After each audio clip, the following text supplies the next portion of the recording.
Hello, everyone, and I'd like to thank everyone for the opportunity of being able to sit with us and have a discussion about a topic that we find near and dear to us.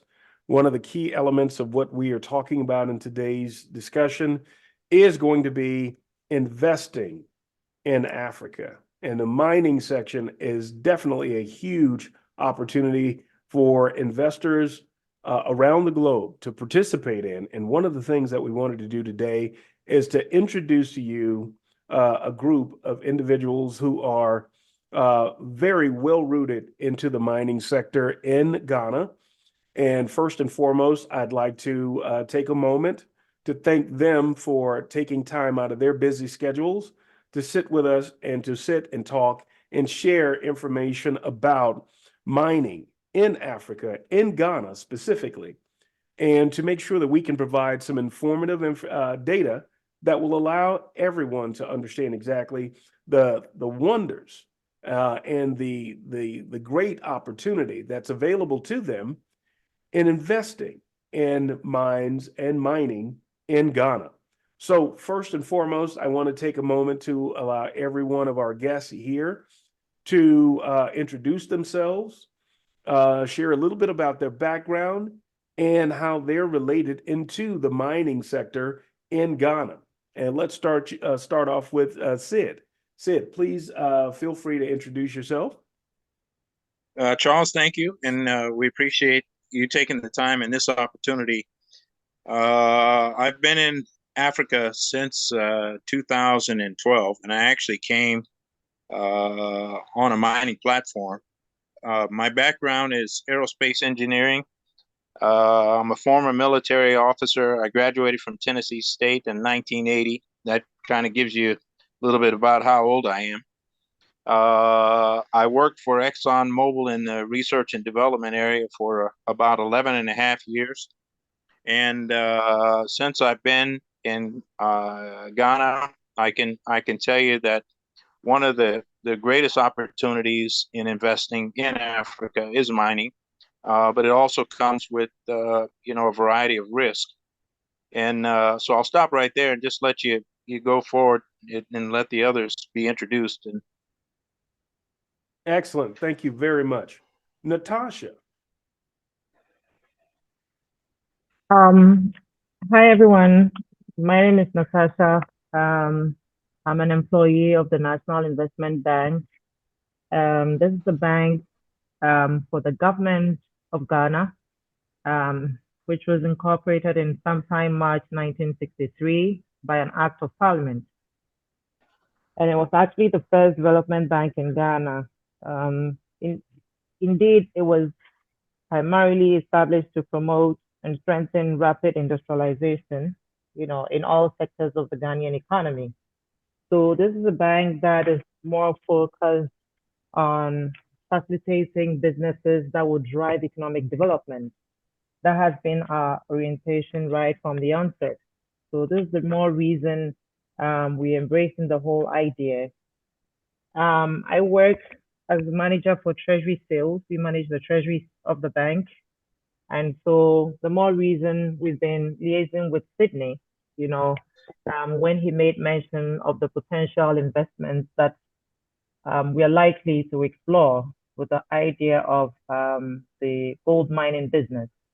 Indeed, we have clients in that space already. We've been liaising with them as well. They've been giving us good business. So when it gets to a time that we need to tap their expertise in terms of advisory services and all that, we as a bank are ready to partner with these guys to, help achieve this whole objective. So that's basically what I can say about myself and the bank. Operations wise, we are into commercial banking, development banking, all these areas. We are ready to go in there. We have over 56 branches across the nation.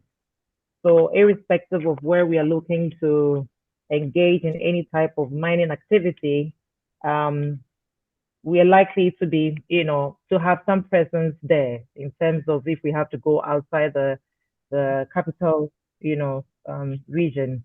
Outside of the capital, we have branches spread across. So this shouldn't be a problem. And we are fully networked. We have internet banking, which is electronic banking for all these investors to be monitoring whatever, investment opportunities they sign on to. So there's going to be some seamless banking experience that they are going to enjoy. And we look forward to, delighting them and meeting their expectations. So I'll leave the floor to the other person to also say a bit about themselves. Thank you very much, Natasha. You're Joshua. welcome. Yeah.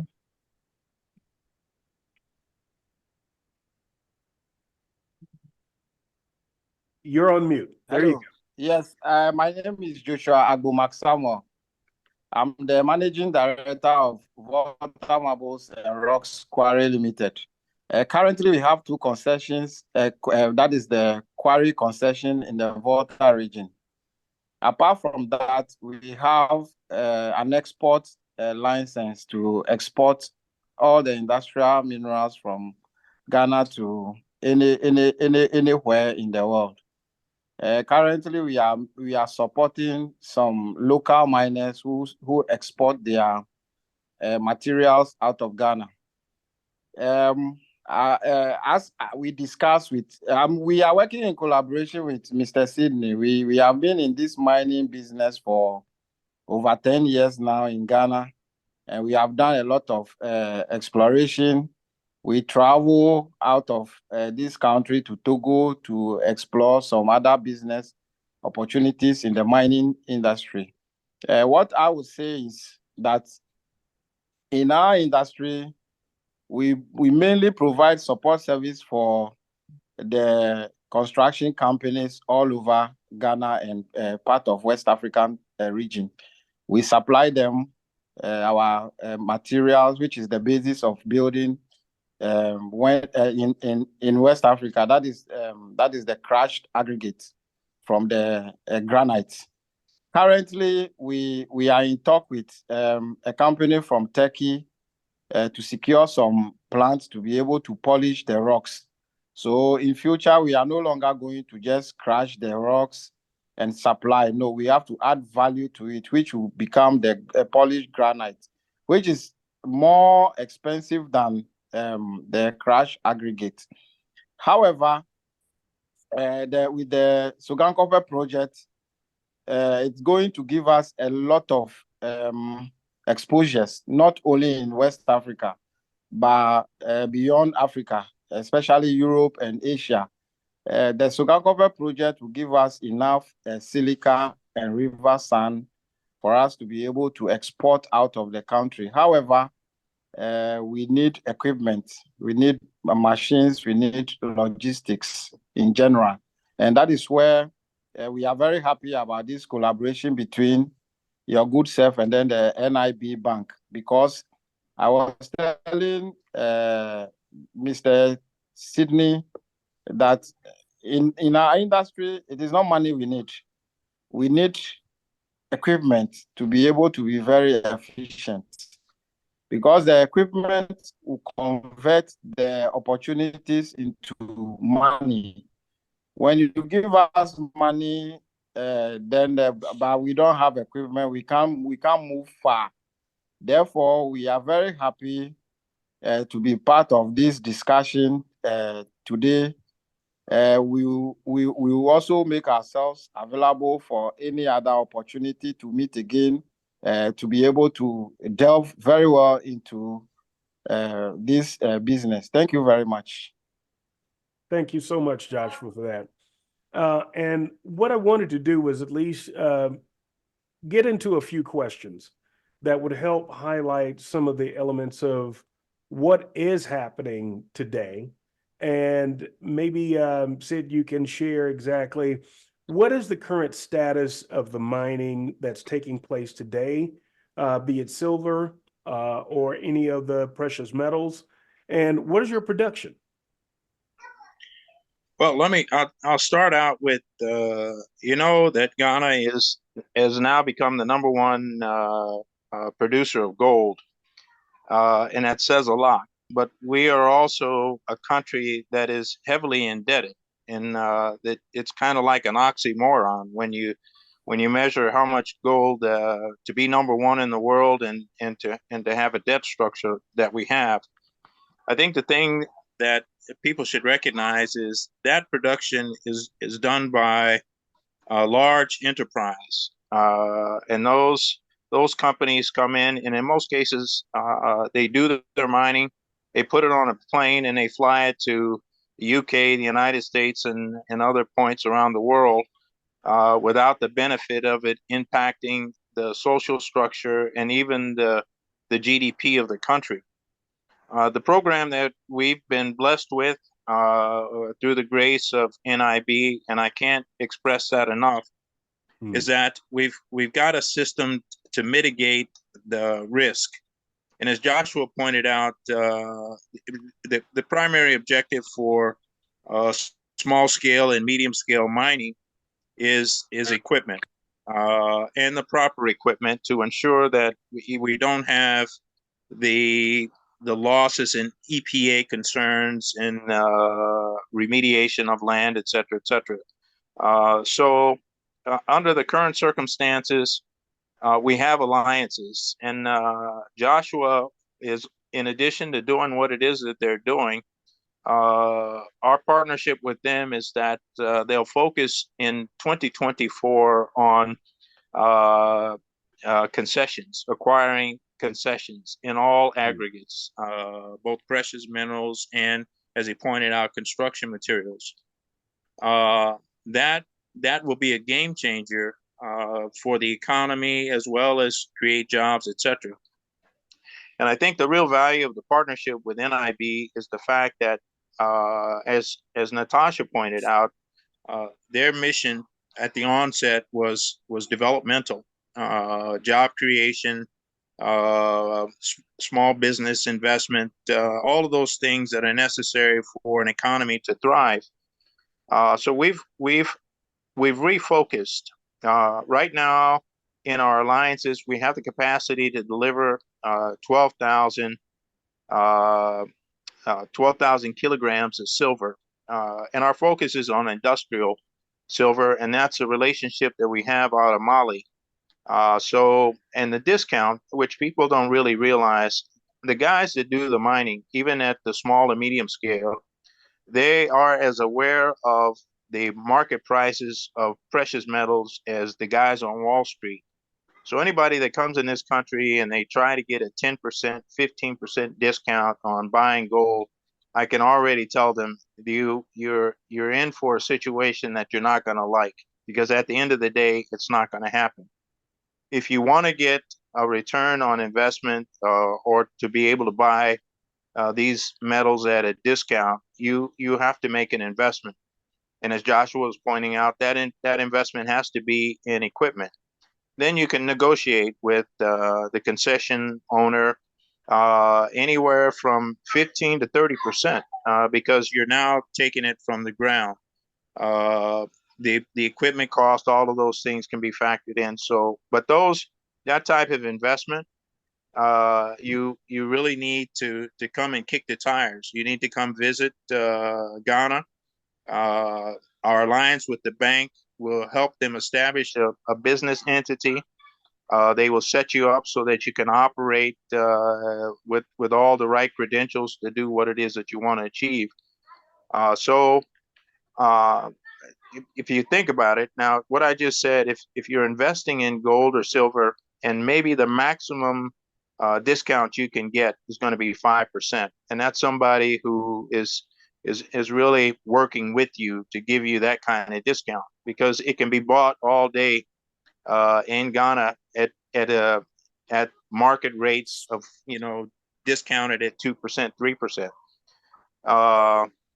So there's a lot to think about. Now, one of the things that NIB in our partnership has done is that we can create a situation where if you really want to invest in economic development in Africa, in Ghana specifically, because honestly, there is no other situation that is set up like the one that we've been able to align ourselves with NIB, and then small scale miners and medium scale miners in our alliances like this. And that's what we really want to communicate with people, is that we can, if you would like to make an investment through the bank, they can arrange specifically with them a 10% return on an annualized basis somewhere in that generalized area, which is a good return of investment. In the United States, Charles, I think you can reinforce this. Some of the best interest rates that you can get at some of the institutions that are giving you, some ideal and preferred returns, it is about 6%. So you're not at risk. And as Natasha pointed out, working in the treasury area of NIB and the government bank, there's some tremendous advantages. Now, this situation would be a certificate of deposit. It would be a 1-year CD. While you earn your interest, the bank gives us concessions that allow us to invest in the things that Joshua pointed out, equipment. It gives us a chance to get a leg up on a lot of things that would be stagnant. And as Joshua pointed out, if you invest in just the money for the mining sector, that money actually has to be converted into equipment. So it kind of doubles the requirements and the conditions that go along with that. So by investing with the bank, you can get that 10% return. At the same time, you're helping us help the small scale mining. But it goes beyond that, because once we position ourselves, then the bank has the leverage to also support small businesses, etc. And those that are truly interested in getting those kinds of discounts, 20%, 30%, two things you must consider. Number one, you have to come to the country and get yourself set up, officially set up with the registrations and the credentials, licenses to achieve that. And then the second thing is it very important and critical that you check and double check that this is the land that we're getting ready to mine, etc. Because at the end of the day, the mining process isn't as simple as people think. And I'll kind of shorten a long story, and that is, in most cases, in the villages, which Natasha said, NIB is positioned across the country. The amount of investment that is required is actually offset by the actual mining practices. And I'll give you an example. The amount of dirt that you have to move to just generate 1 kilogram of gold is unprecedented. And I'm talking about deep holes, EPA or environmental things that become, concerns, etc. And what our program has done is, when we do this mining, we're able to take out the sand, the silt, the gravel. We can help the community develop, build houses, fix the roads, do a lot of things that most mining companies and even the small scale and medium scale miners don't focus on, because they don't have the capacity. By the time they finish mining and covering overhead costs, etc., everybody's looking to make a return on their investment. There's no room for them to do a lot of things, and even the remediation of the land is a struggle. And that's why Africa is challenged in the mining sector for reclamation programs, etc. So we feel that we've got the best alternative for a win-win program for investors, win-win program for the social development and economic development of the communities. And at the same time, as our companies are operating, we become a management and a security kind of position for those who really want to do the business long term. Last thing, there are two types of mining. One is the alluvial mining, which is the easiest mining to enter into. but that alluvial mining process is a limited process. By the time you've exhausted moving all of that dirt, reaching the level where the gold reserves are, you're finished. And at that point, you've exhausted your opportunity. The concessions, the registered concessions historically used to be 25 acres for precious metals. I think Joshua was telling me he can echo on this. That might have been increased, but at the same time, that's a limited mining process, and I just want you to put that in the back of your mind. If somebody says it's alluvial mining, and you're making a big investment, it's a short term, it's a short run investment. If you make it a year in an alluvial mining process, you're lucky.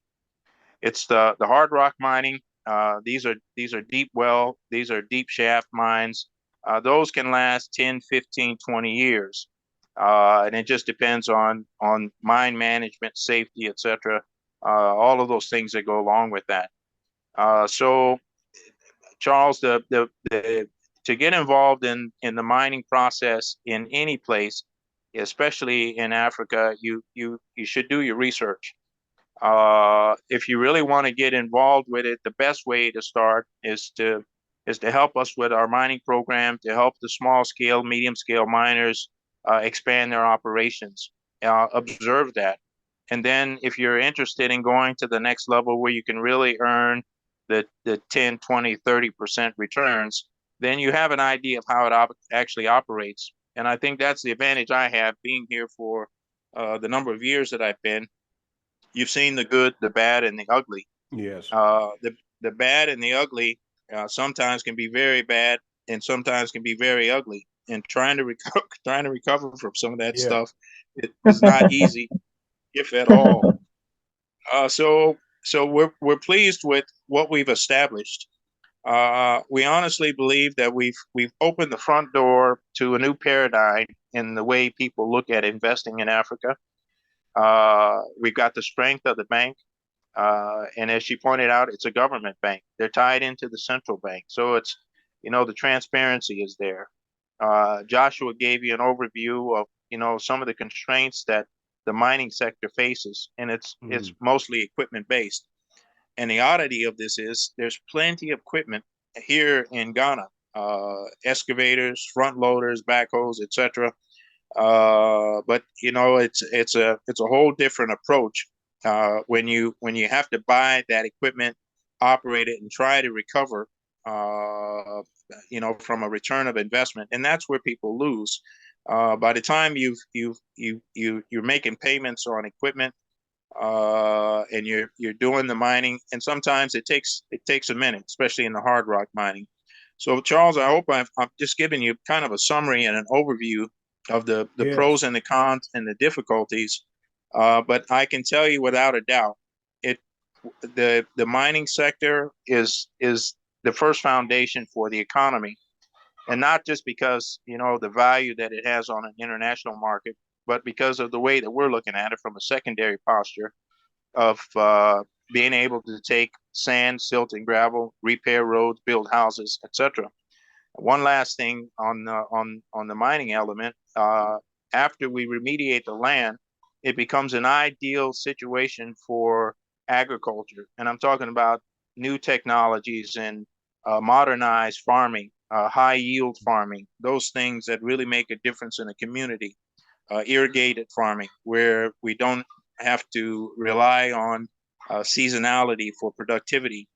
So that's the win-win scenario that we've endeavored to create, and it could only have been accomplished with people that are involved in the mining business, such as Joshua, who's been in it a long time with experience, and then the blessing that we got from NIB Bank to facilitate their primary objective, which is investing in the future of Ghana and allowing us to be a partner. That's great, Sydney, and thank you for sharing that. That was very comprehensive. In fact, it leads me to kind of drill into some other questions. For example, when we think about site control, are the mines that you're discussing right now, who has site control?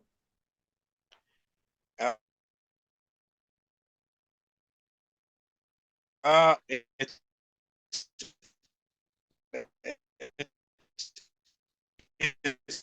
a concession, but the Was resources on the ground belong to the landowners. And so you've got the first hurdle, even though the Minerals Commission will grant you a concession and you get all the license and the EPA things, you still have to deal with the landowners.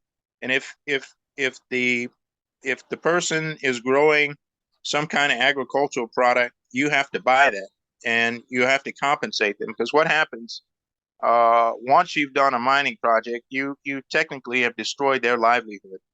And in most cases, because mining hasn't reached the level that we're trying to get it to, uh, it's lost for a long, long time. If you think about the cocoa industry here, which is used to be the number one in all of Africa, we've dropped now down to two, approaching number three, because that land is being taken by illegal mining activities. But at the end of the day, if we come back and we compensate the farmer, we do a partnership, we work through NIB to do progressive farming. And let's just say the investor wants to take 10 or 20% of agricultural industry. They can do it realistically. Fish farming. By the time we finish digging the holes that we dig in the mining process, we've got tremendous opportunities for fish farming, tilapia, catfish, and then we're trying to introduce some other tropical fish that are, ideal indigenous? for, yeah. Okay. Well, yes, in the U.S. we've got walleye, we've got mackerel, perch, pickering. Those species aren't here, but you've got redfish and a large variety of other fish. But all of these can be farmed, and I think the world is moving to a place where the acidity and the pollution in the waters are going to require that we focus on controlled farming situations to ensure that we're getting a quality product at the end of the day. Understood. Understood. Now, I did have a question for Natasha. Natasha, there's a lot of emphasis being placed on NIB's, Right, participation in this mm, mining process. And right. I wanted to kind of get your feel, your take, your vision, your expectation, and how all of this kind of rolls in together when you think about the impact it will and can have on Ghana and its communities, especially in the space of economic development. But most importantly, you know, when all of this just seems to boil up, where there's so many positives to it, where do you see this happening as it relates to, hey, if I'm an investor and I'm interested in participating in this, how does all of this come together in one pretty package? Right.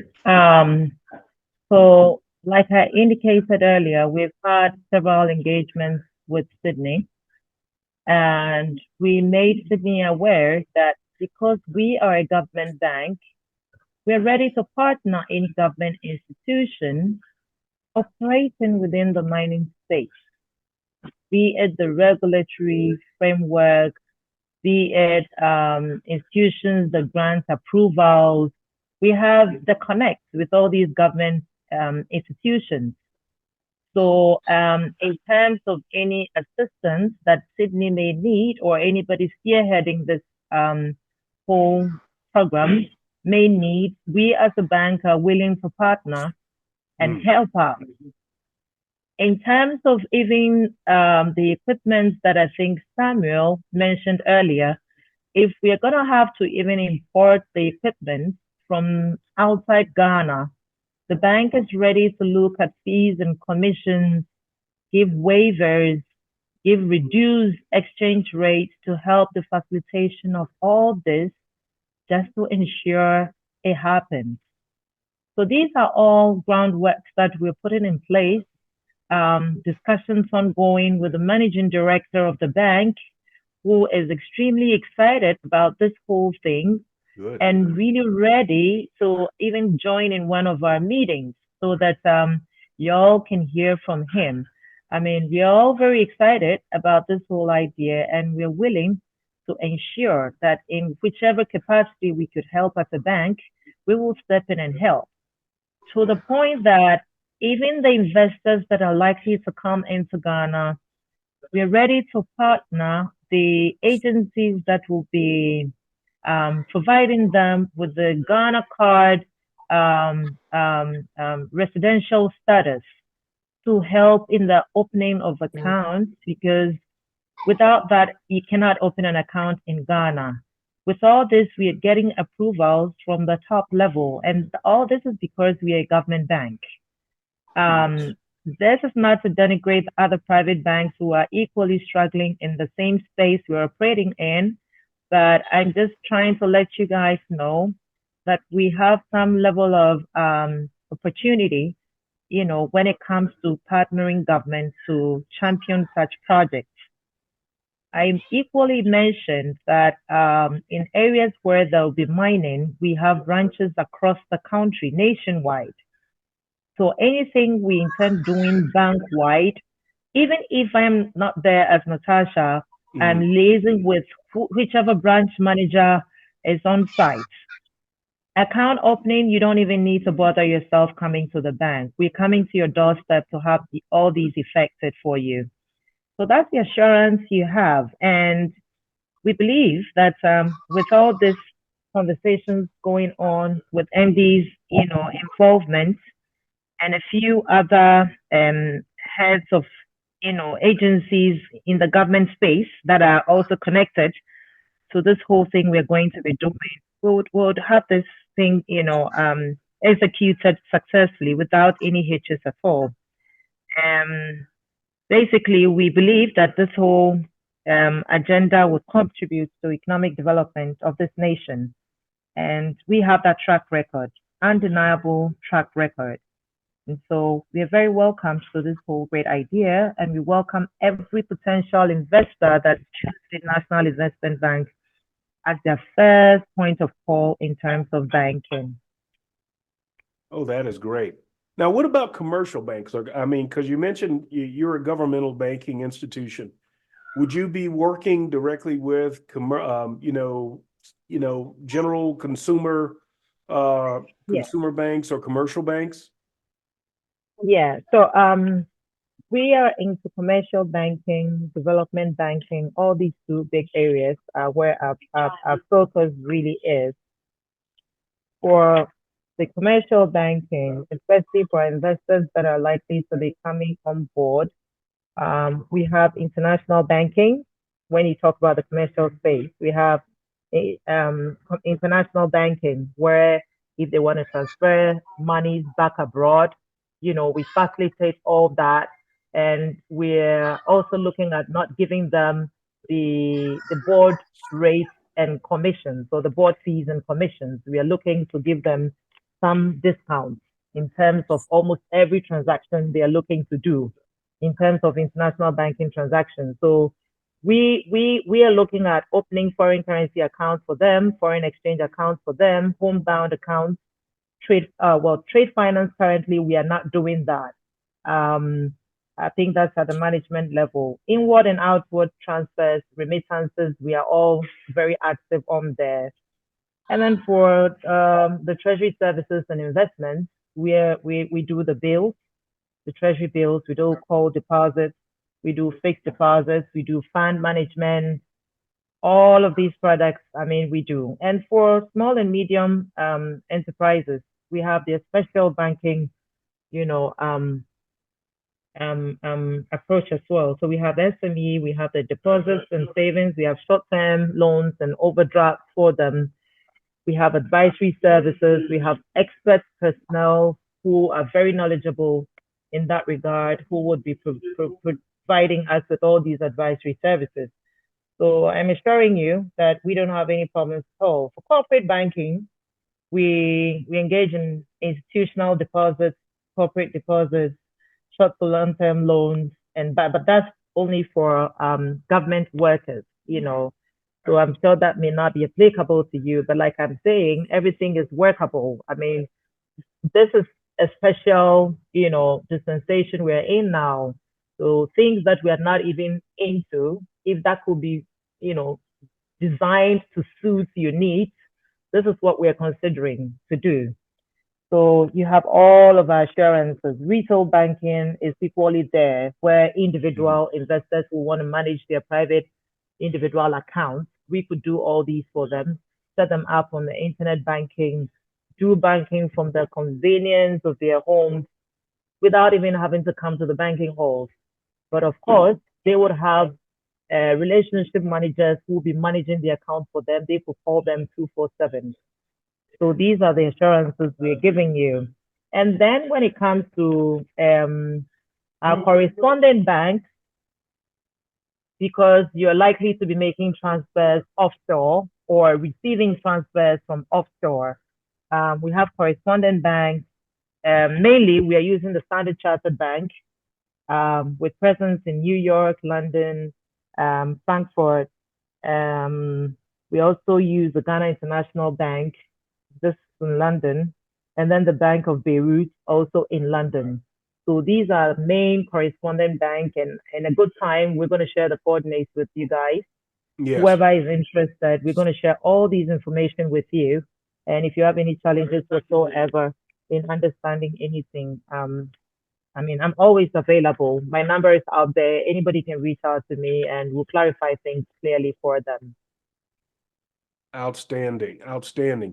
And one of the reasons why I was asking those questions is because as Right. I take into consideration those organizations who may be significantly interested in one, the equipment element in the mining sector, but even more so just as a general investor, they may have different avenues by which their funding would be associated, meaning it could be coming Right. through various investment, platforms and portals. And I just Right. want to make sure that there's a lot of flexibility available to them. So as Right. they're reaching out and they're taking into Mhm. consideration what they want to do moving Mhm. forward, that they have some knowledge about the level of flexibility as well as the Mhm. sense of risk mitigation that they would have in working with you. Yeah.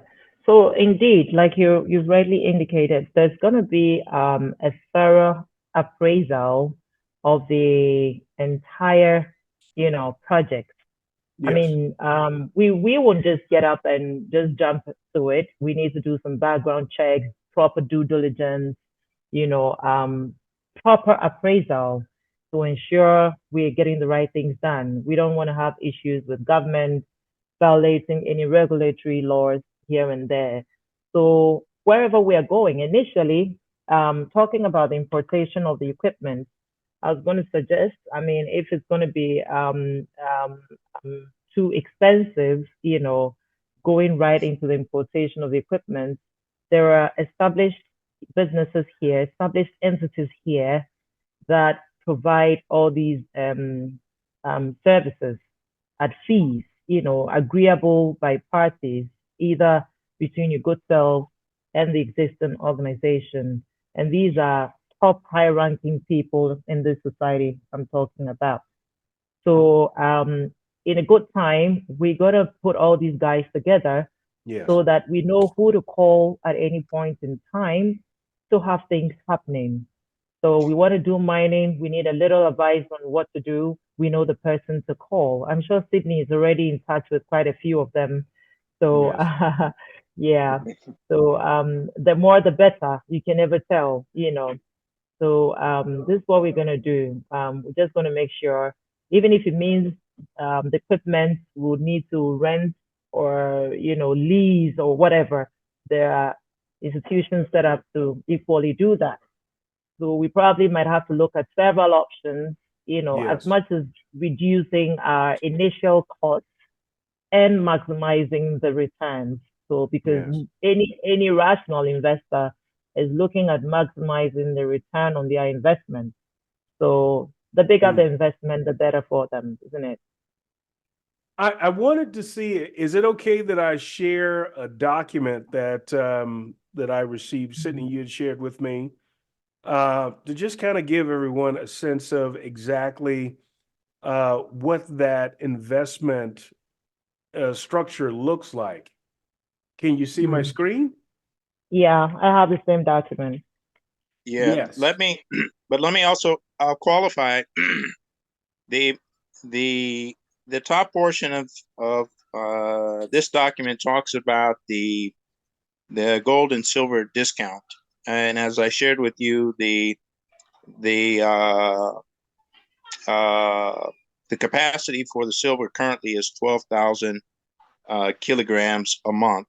The capacity for the gold at present is it would be a purchase circumstance with the current indigenous miners. So that quantity could be as low as 100 kilograms a month or as high as 1,000 until we get ourselves fully engaged. The second portion of this is also it's subject to the bank qualification, but these give you a very close and a very good idea about how the economic development strategy would work. The bank would be matching the the interest return for economic development with our program supporting the mining sector and small business development in ratios that you're looking at on that chart, which may be difficult for a lot of people to see. But the real value of this is that if you do this, then you're actually interfacing with NIB directly, and we become a benefactor of concessions from the bank.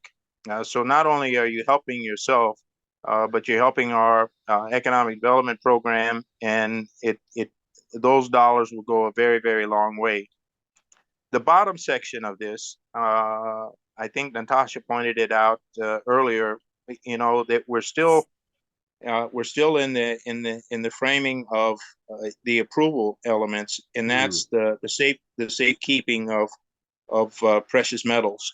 But once that is done, then everything that's on that chart would be compliant to our program.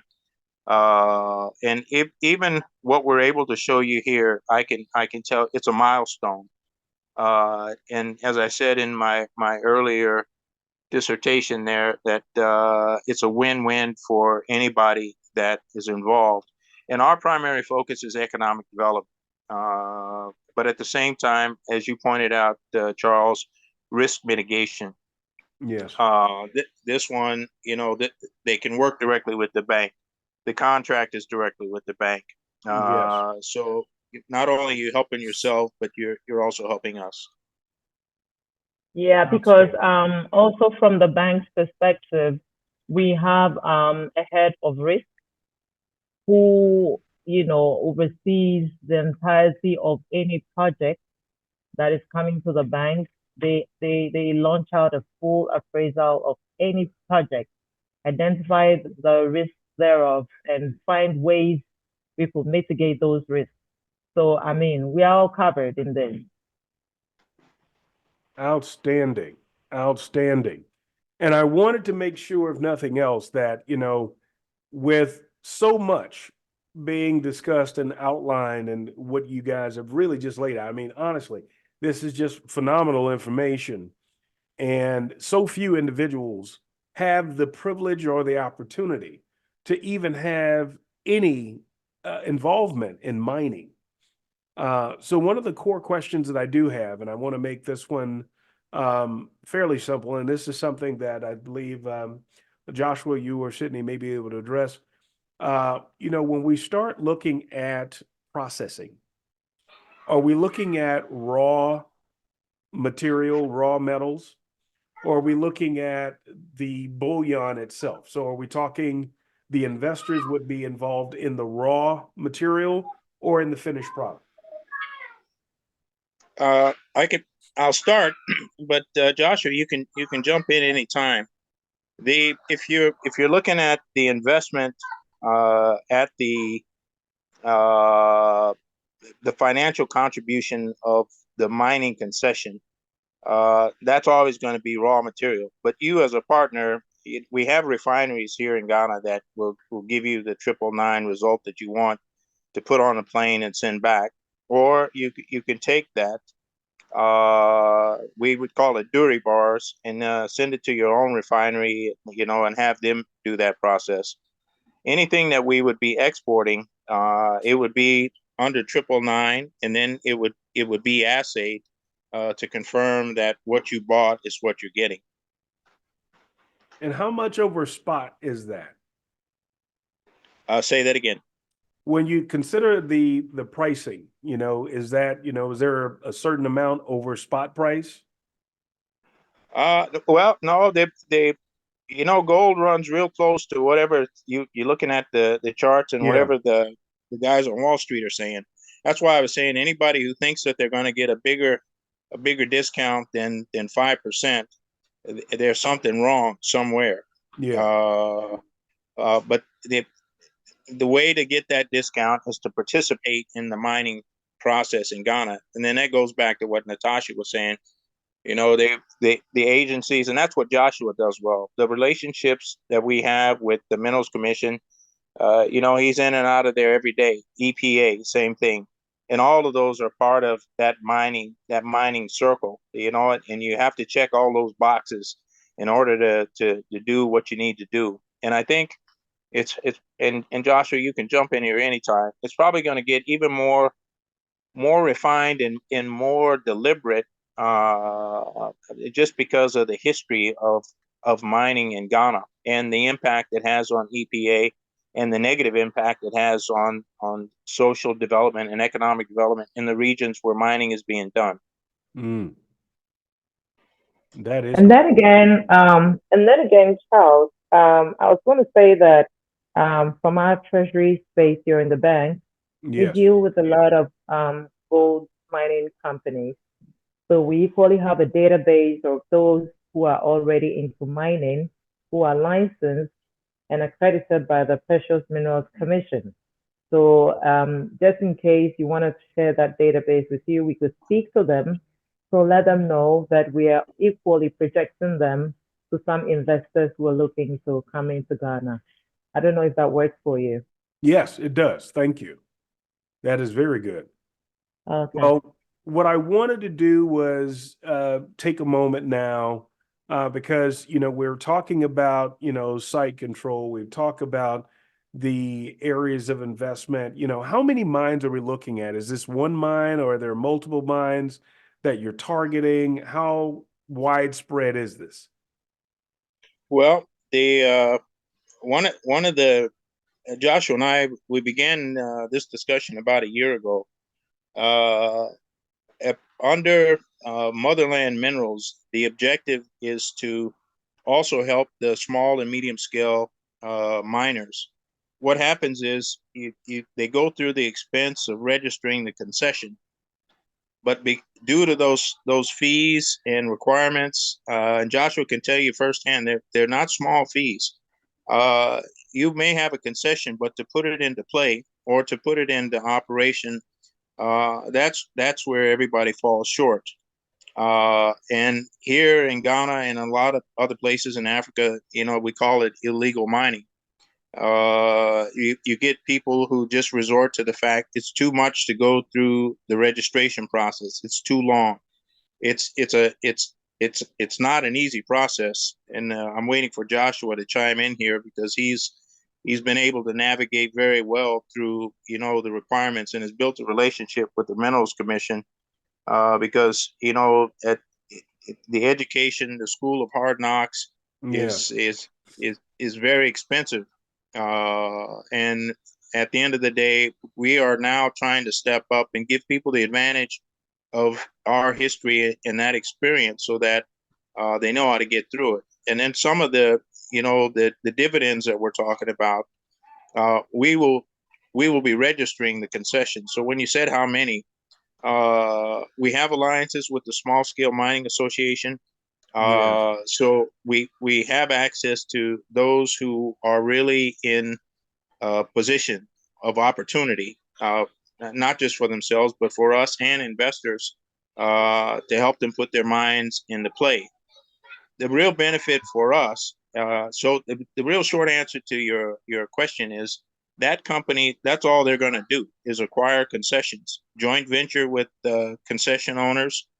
And then we build a strategic plan so that after the mining process is ended, this is what we move into. What agricultural area would you like to go into, or fish farming, or some kind of enterprise that is going to be beneficial to the community. And that's the other piece that I definitely wanted to touch on is the economic development impact here, because I do not want to overshadow that. I did want to make sure we had an opportunity to cover the mining and investment elements, but the opportunity here that really, really and truly has the greatest impact is the economic development opportunities that are here based on those investments, you know, creation of jobs, building the community, and really re-enhancing what we would oftentimes, you know, take as a luxury to be able to put in position, you know, how will that affect the communities that are there? Is there something Absolutely. that you can share, you know, in regards to what those investments would mean to the people? Oh, Okay. go ahead, Joshua. All right. My network, I went off. I had wanted to talk about the who controls the mines. Yes. In Ghana, every resource belongs to the government. So what we do is when you lease the land for your mining activities, you pay compensation to the farmers. That is what they are entitled to, and we call it surface right. So once you are done with the compensation, you are in full control in collaboration with the environmental protection agencies and then the the minerals commissions. Those are so they are all government agencies. So the mining sites and the mining environment is being controlled by both the concessionaire and then the government of Ghana through those agencies. All right. I just want to touch on that briefly. Then going forward, for instance, when it comes to the economic development of the area, we earmark few activities like providing of potable drinking water, provision of a mini clinic in the community, building of school blocks, and then building of chief palaces in wherever we are, to be able to give back to the community what we have gotten from that community.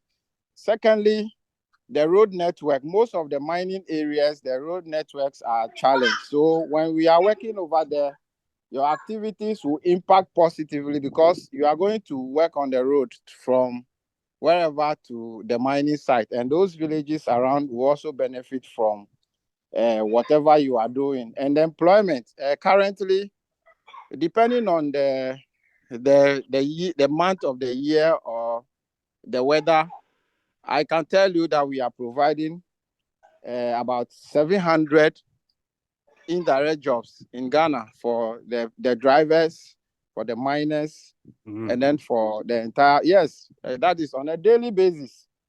So that is our side, the others. So the activity is impacting on the community positively, even though we have some other unlicensed miners that Mr. Tarrant has touched on already. They go to, because of the procedure involved in acquiring concession, they are impatient. They go to the community and they start mining. And when they are done, they don't do reclamation. They don't do anything. That is the fight between the agencies and those mining companies currently. However, if you are a licensed company, you don't have the luxury to do that. Thank you very much. Excellent. Thank you, Joshua. Thank you. That opens up so many different elements of, you know, of discussion where we do understand the impact that it'll have. But as you were sharing, Joshua, you know, when we take into consideration the compliance requirements, you know, people following policy and compliance, as opposed to those who are not. Without having to share too much, is it a significant amount of individuals who are not following policy as opposed to the path that you guys are taking? Yes, we have, but now government has clamped down on many of them. Their equipment were confiscated, and some of them were even jailed.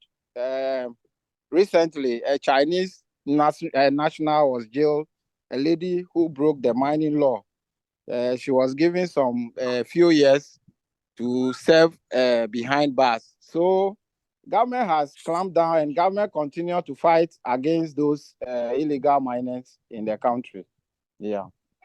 Understood. And the reason why that is so important is that, one, as a part of the risk mitigation conversation, investors definitely want to ensure that Yes. individuals are following guidelines with it, respect the country laws, respect the Exactly. country guidelines, and to make sure that if there's any funds that are going to be invested, it's great that we have someone like Natasha and the NIB, on our side to be able to make sure that all the I's are dotted and all the T's are crossed. And to know that, by keeping the program on the straight and narrow path, the project can and will be and is successful. So the goal going forward is to make sure that the audience understands, and those individuals who will be seeing this, to understand that there's a massive amount of risk mitigation that's taking place. There's a lot of compliance elements that are being adhered to, but most importantly, there is a lot of value that is being produced by the efforts that are being taken today, and the impact that is going to have in the communities on the people in Ghana is so significant that it is almost immeasurable. So I definitely want to be able to make sure that I convey that message, but I also want to make sure that we have an opportunity for any closing thoughts. I'll start since you allowed me to introduce myself first, and then I guess we can follow the same chain that you gave us as protocol. Yeah, well, first of all, I just want to say thank you for being you, and then the castnet component that maybe I'm turning into the interview for you, but when you get a minute, your closing remarks should point that out, because I think people need to know that even on this side, our efforts, as you commend those, we have to hear what it is that I know that you've done on that side to even create this circumstance for us. So I just want to say thank you on behalf of all of us on this side of the water, because what you've started, what we're trying to accomplish is the bridge, so that both sides of the ocean get the benefit of people thinking about people. Yes. Then my hats off to NIB, and then long relationships that I've built over time here in Ghana with people like Joshua, and I call all these guys my nephews now, because at my age it's easier to, they're all like sons and daughters now, so I enjoy that. I'm honored to be part of what I think is going to be a pivotal moment in economic development, not just for here, but also the things that we've arranged to be co-beneficiary in the U.S. for minority business development, and then the African continent. So thank you so much. Absolutely. Thank you so much, Sydney. Natasha. Hi, Charles. Yes. Any closing remarks? All right, yeah. So like I said, we are ready to partner to ensure this thing becomes a success. We are indeed delighted about the economic development this project is going to bring to Ghana, and the fact that we are all associated with it. NIB being the bank, powering the whole thing, liaising with other government officials to have this thing become a Yes. success. We wouldn't relent on our efforts to, offer any help in whichever area that will be consulted on. So we are ready and we are fired up for it. Awesome. That is great. Thank you so much, Yeah. Natasha. Thank you, Charles. Joshua, any closing remarks? Yes, thank you very much once again. All I want to say is that we are very grateful for this opportunity. For NIB, I've known NIB for a very long time. They were also into this mining support. They were supporting some years ago. They were doing collaboration with Volvo. So Thank they were you, supporting. Joshua. Yes. So I think you are with the right bank at the moment, and then we too we will do Thank whatever you. it takes because it took us about 6 years to get our first permit and license. So we will make sure whatever investment that will come in, we will have to protect it. We have to work in collaboration with NIB and all the government agencies like the EPAs, the Minerals Commission, and the community, the municipal assembly or the district assembly, and the chiefs and the people of the area. Yes. Together, we will be able to chalk success. Thank you very much. Yes. Well, I appreciate the closing remarks that everyone has provided. And as with all things, teamwork makes the dream work. We understand this to be a truth. Bringing together, the right people, the right minds, the right infrastructure is the right recipe to get us down the path of making this successful. And as Sydney made clear, we are rolling out CastNet, International Chamber of Commerce. CastNet it is rather focused on several key areas where we want to make sure that we're providing value and service to small businesses across the globe.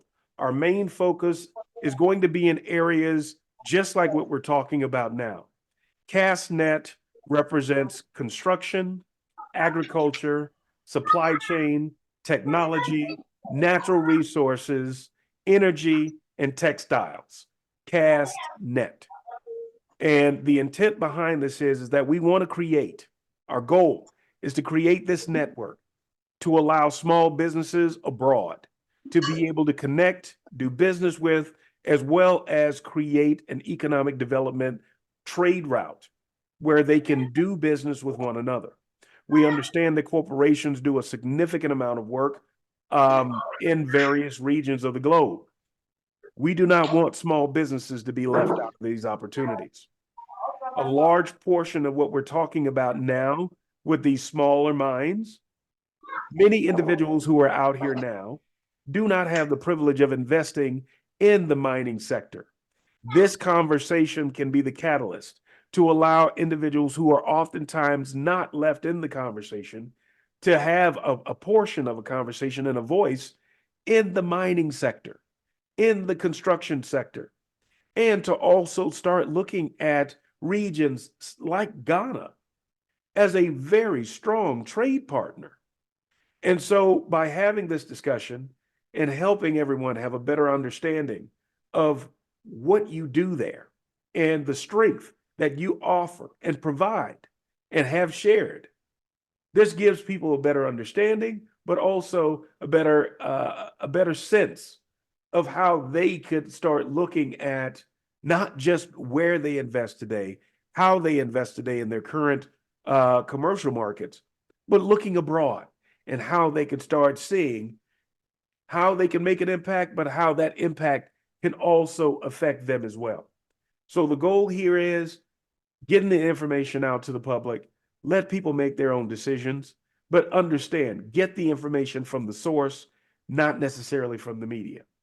So with that being said, Natasha, Sydney, Joshua, thank you all very, very much for taking time out today of your busy schedules to sit and talk with me.